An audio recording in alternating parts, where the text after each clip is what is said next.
my story begins when I was 17 years old in my mom's living room in Winnipeg, Manitoba on Treaty 1 territory. Any Winnipeggers in the house?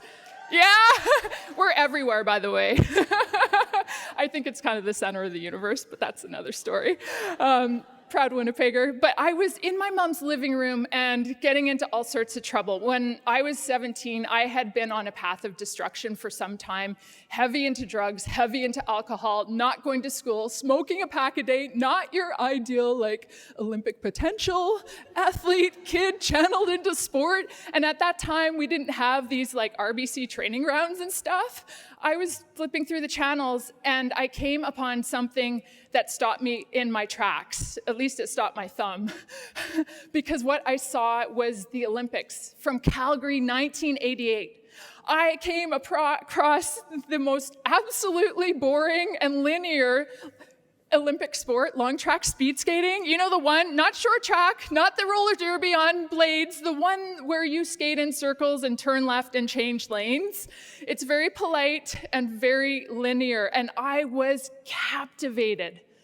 I came upon Gaëtan Boucher skating his very last Olympic race for Team Canada. He was the defending Olympic champion. The commentator said he had no chance. He was too old at like 26 or 27. What was that time anyway?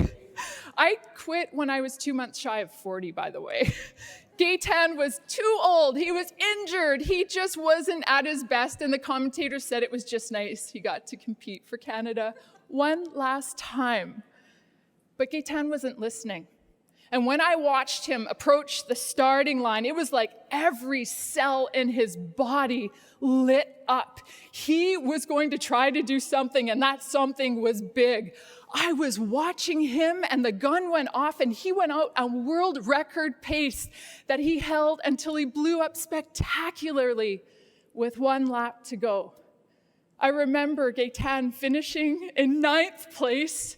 I remember him shaking his head, skating to the place where you go to the infield, not even putting his skate guards on, and walking to the bench and putting his head in his hands as he sat down and shaking it as if he had failed.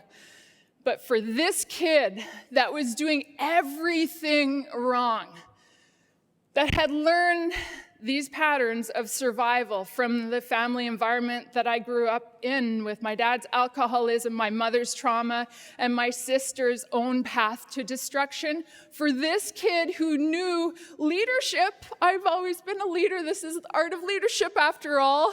I was the ringleader. I was been this tall since I was 11, and I could buy beer without getting ID'd when I was 12. Forged notes for cigarettes when I was 10 years old to get them from the grocery store. I was somewhat of a leader back then, too. But what happened was I witnessed someone trying. I witnessed someone dreaming. I witnessed someone being something special. And that day, I knew I was going to be Gaëtan Boucher. I didn't know how or why or when or where, but I knew I was going to do it. I had the audacity to believe that. And when I told my mom later that day, she was like, I got a call from your school principal. You might want to think about going back to school before you think about the Olympics. But I know there's probably a lot of mums in this audience, and dads and parents. And when your kid has a dream and it's something that's legal, you generally try to make it happen, right? So my mom did what she could. And my mom, who is traumatized from decades of abuse from my dad, who learned to drive after they split up when she was 46 years old, who was a secretary in the personnel department at City Hall, who started work in her mid-40s, who had raised her two big, out-of-control girls. She made a call and made it happen. I got rental skates. I was a ringette player and hockey player, so I knew how to skate. I thought I was pretty good at that until I put on these long blades. I clutched the boards. I was ankle burning. I went in thinking I was going to show the speed skaters how to skate, and I came out of there with my tail between my legs. But what happened was Suddenly I was surrounded by people doing something good, dreaming big, eating, sleeping, training, being athletes, trying to make the provincial team, the national team, and maybe the Olympic team. And so I got off drugs. I got off drinking. And even after about a month and a half, I quit smoking when I was in the bathroom at school, back when you could still smoke in the bathroom at school. Remember those days? And I coughed and I put two and two together that I needed my lungs to skate fast. Got off smoking and went back to school and went from absentees to A+s because I wanted to travel to Saskatoon for a competition. And it was like going to the moon for this kid who had never been outside the provincial boundaries. I was good, I was fast, I was successful, and I was on this fast track, first in speed skating and then in cycling. And from the outside, I was strong, I was resilient, I always had this smile on my face. But nobody knew what I was holding inside. And you see, what happens when you're good at something is people assume that you're okay. And as I made my way in sport and won first provincially, then nationally, and then internationally, and ultimately was on the precipice of going to my first Olympic Games in Atlanta, 1996, there was an eruption happening inside, because no matter what I won, I would feel good for a little bit. But then I would call home, and my dad would have been drinking and not know my name. I would go home and my mom would be in her silence, and I felt like it was my fault that she was hurting so much. I would go home and my sister would be in an emergency ward after an attempt on her life, and I didn't know what to say and I didn't know what to do, so I would go back to the races and try to win some more. Essentially, I had become an addict of a different form. My new drug was winning, and my big hit that I thought was going to give me that ultimate high was an Olympic medal. I went into my first games, a virtual unknown, in this really fringe, weird sport of bicycle racing that nobody paid attention to at the time. And I came out a household name because I had bookended Canada's Olympic medal performance at the time with 2 bronze medals of my own. 2 beautiful.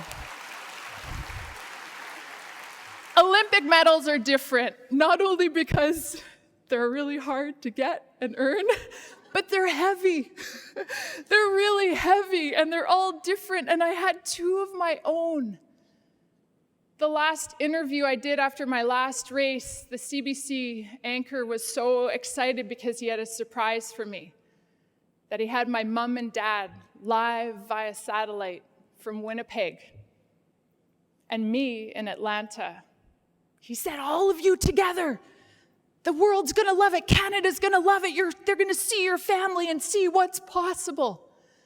And I remember looking at those Olympic medals as if they should give me an answer, as if they should protect me in that space of worrying if my dad would have been drinking, if my mom was gonna be able to handle the interview, and what was going to go wrong.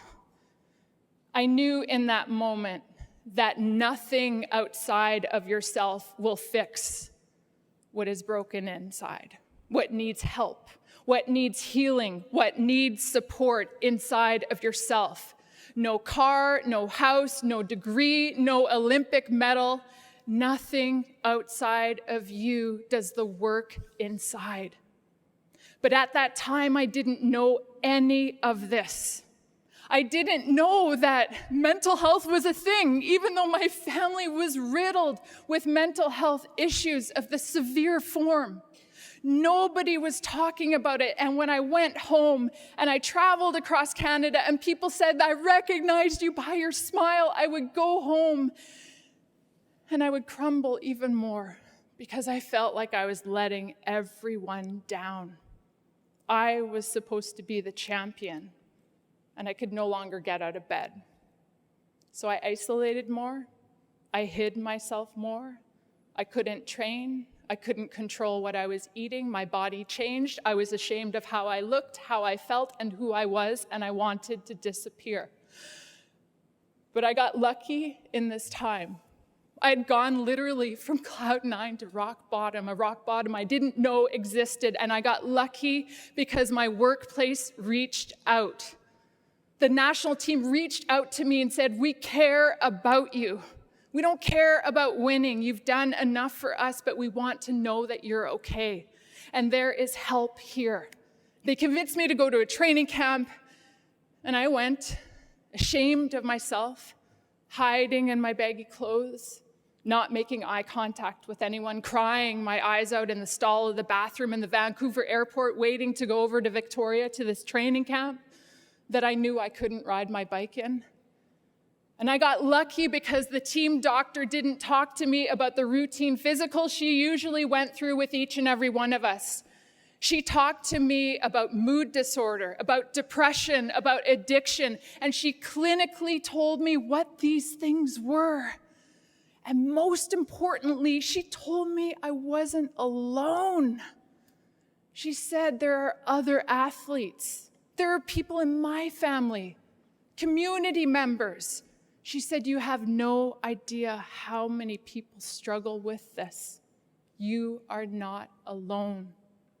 She also clinically explained to me how I could get help, counseling, medication, healing, all of the different modalities of walking that healing path. And she said, Clara, it's different for every person.